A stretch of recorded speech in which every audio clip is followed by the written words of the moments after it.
Mobile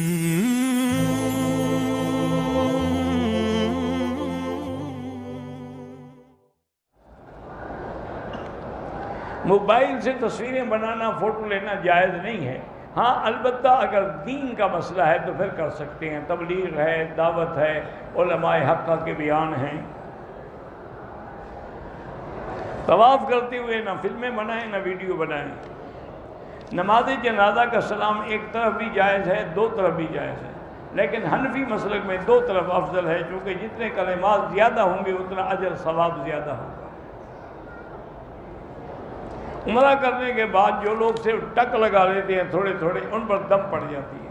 اس طرح پھروانا چاہیے، یا اپنے سر کے بال اتنے کٹوائیں کہ 1/4 حصہ کٹ جائے. لوگ کہتے ہیں کہ عمرے پر آ کر اگر بیمار ہو جائیں، اللہ سب کو صحت دے، لیکن بیماری سے بھی انشاءاللہ گناہ دھل جاتے ہیں.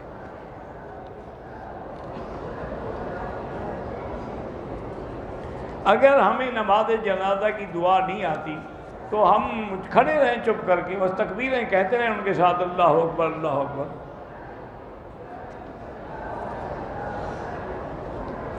میری بیوی مجھ پر شک کرتی ہے، اللہ ہدایت دے. تم نے کوئی ایسا غلط کام ضرور کیا ہوگا کہ اس کو شک شروع ہو گیا ہے. میرے میاں ہر وقت غصے میں رہتے ہیں اور چڑچڑے اور بیزار رہتے ہیں، تو ان کے لیے 2 رکعت نماز پڑھ کے یا لطیف و یا ودود پڑھ کے دعا کیا کریں.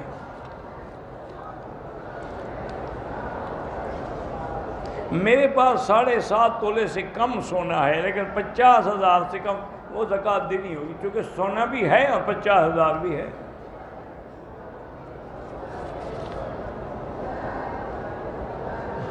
میری ایک چھوٹی بہن ہے، اس کا رشتہ نہیں ہو رہا، تو سورۃ الرحمن 3 دفعہ پڑھ کے دعا کیا کریں، یا سورۃ توبہ کی آخری 2 آیتیں جو ہیں وہ پڑھ کے دعا کریں تو انشاءاللہ جلد رشتہ ہو جائے گا.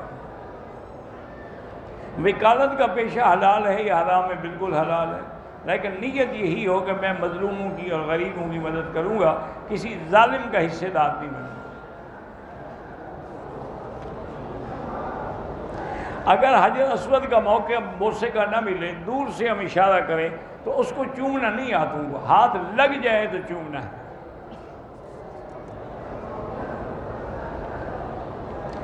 ہم نے جشن میلاد کے لیے چندہ کیا تھا، میلاد منانا ہی بدعت ہے، آپ نے غلط کیا تھا. جو رقم بچ گئی وہ غریبوں کو دے دو.